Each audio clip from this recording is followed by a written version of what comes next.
Baik, assalamualaikum warahmatullahi wabarakatuh. Kita lanjutkan ya tentang video mengenai pembahasan kalor masih dengan Pak Hafid ya. Kalau tadi kita sudah mereview atau belajar mengenai kalor yang dapat menyebabkan perubahan suhu dan perubahan wujud. Sekarang kita masuk ke asas Black. Apa sih itu asas Black? Asas Black adalah suatu prinsip dalam termodinamika yang dikemukakan oleh Joseph Black. Nama tokoh di fisika ya. Kemudian bunyi asas Black adalah pada pencampuran dua zat, banyaknya kalor yang dilepas, yang suhunya lebih tinggi. Artinya yang suhunya tinggi itu dia melepas sama dengan banyaknya kalor yang diterima zat yang suhunya lebih rendah. Nah, kita tahu bahwa energi itu kan selalu kekal ya, tidak dapat diciptakan, tidak dapat dimusnahkan. Sehingga benda yang memiliki temperatur lebih tinggi akan melepaskan energi sebesar QL, dilepas, dan benda yang memiliki temperatur yang lebih rendah akan menerima energi sebesar QT atau Q terima dengan besar yang sama. Kalau dirumuskan atau dituliskan secara matematis ya ini dilepas sama dengan Q terima. Ya, jadi kalau suhunya lebih tinggi ketika dia dicampur dia akan melepaskan suhunya memberikan ke suhu yang lebih rendah. Suhu yang lebih rendah itu menerima kalornya. Oke, contoh. Semisal kita sedang membuat kopi ya. Ini ada cangkir begitu. Yang isinya itu kopi, di sini panas ya. Panas sekali kopinya ya. Jadi suhunya dia tinggi sekali, panas. Kopi panas. Kemudian saya punya sendok di sini. Sendok. Suhunya itu dingin ya. Terus ini kopinya itu panas. Yang sendok ini dingin.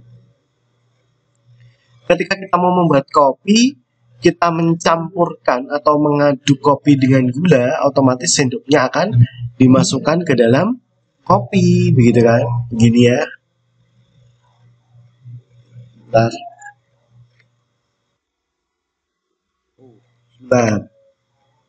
Nah, gini. Otomatis sendoknya nanti akan dimasukkan ke dalam kopi yang panas ini. Setelah selang beberapa saat, sendok kita pegang, sendok itu akan terasa panas atau hangat, ya kan? Berarti terjadi apa? Terjadi pertukaran panas di sini. Berarti kopi, karena suhunya lebih tinggi berarti melepas kalor, dan sendoknya dia menerima kalor. Nah, kalor yang dilepas oleh kopi dan yang diterima oleh sendok itu berarti sama, sehingga Q lepas sama dengan Q terima. Nah, itu ya. Jadi akan terjadi yang namanya adalah suhu keseimbangan. Jadi suhu campuran atau suhu keseimbangan. Nah, apa itu? Berarti suhu yang asalnya kopinya itu panas dan sendoknya itu dingin, nanti suhu kopi dengan suhu sendok itu akan sama, jadi keseimbangan. Itulah yang namanya asas Black. Secara sederhananya, contoh lagi apa sih? Ketika kita sedang sakit, kemudian kita mandi air panas, air hangat itu kan, berarti mencampur air panas dengan air yang dingin. Setelah kita campur maka suhunya akan hangat. Ya, kita pakai buat mandi. Nah, suhu hangat itu adalah suhu campuran atau suhu keseimbangan antara air panas dengan air yang paham ya? Kita masuk ke contoh yang matematis. Oke, kita lanjutkan ke contoh soal yang matematis. Oke ya. Air bermassa 200 gram bersuhu 30 derajat Celcius.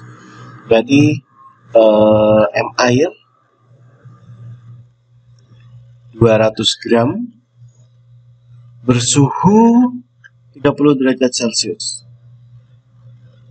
Airnya 30 derajat Celcius. Kita anggap ini sebagai T1 gitu ya. Dicampur dengan air mendidih bermassa 100 gram. Berarti yang air mendidih saya kasih tinta warna merah ya. Biar ada pembedanya, yang bersuhu 90 derajat Celcius. Kalau jenis air 1 kalori gram per derajat Celcius, ya kan, kalori mesti dalam gram, Suhu air campuran pada saat kesetimbangan termal adalah, kesetimbangan termal itu asas Black gitu ya. Nah, bagaimana ini suhu campurannya ketika 90 derajat dicampur dengan 30 derajat? Kita coba untuk mengerjakannya. Kita pakai pola ini saja biar nanti mudah. Suhu yang tinggi berarti dia melepas, kita taruh di atas. Suhu yang rendah, kita taruh di bawah. Polanya begini. Berarti suhu yang rendah nanti suhunya akan menjadi naik. Suhu yang tinggi, dia suhunya akan turun. Ya, ini berarti dia melepas kalor. Kemudian yang ini, dia akan menerima kalor. Nah, melepas dan menerimanya kemana? Ke T ini. Ini adalah T campuran. Nah, kita bisa menganggap ya, ini sebagai T2 yang 90. Kemudian yang ini kita bisa menganggap ini sebagai T1. Nah, itu ya caranya ya. Itu caranya. Jadi semakin ke atas suhunya semakin tinggi atau semakin besar. Kalau delta T kan suhu yang besar dikurangi suhu yang kecil gitu ya. Nah, sekarang bagaimanakah ini? Kita pakai konsep asas Black, berarti Q lepas sama dengan Q terima. Yang melepas siapa sih? Yang melepas berarti yang suhunya tinggi, berarti merah warnanya. Sebentar.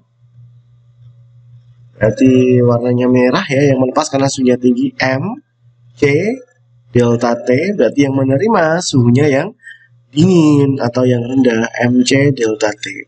Di sini, karena ini wujudnya sama-sama air dicampur dengan air, maka kalor jenisnya bisa kita coret. Gitu ya. Sehingga massa air yang ini adalah 100. Delta T-nya bagaimana? Karena ini suhunya turun, berarti 90 min T ya, yang besar dikurangi yang kecil kan turun berarti menjadi lebih kecil suhunya ya. Kemudian yang ini masanya ini berarti berapa ini? 200 ya. 200 delta T-nya berarti berapa? T min 30. Oke. Paham ya? Nah, gitu ya. Polanya seperti ini. T min 30. Kalau yang ini berarti 90 min. Intinya kan kita mencari berapakah suhu air ya saat campuran timbangannya.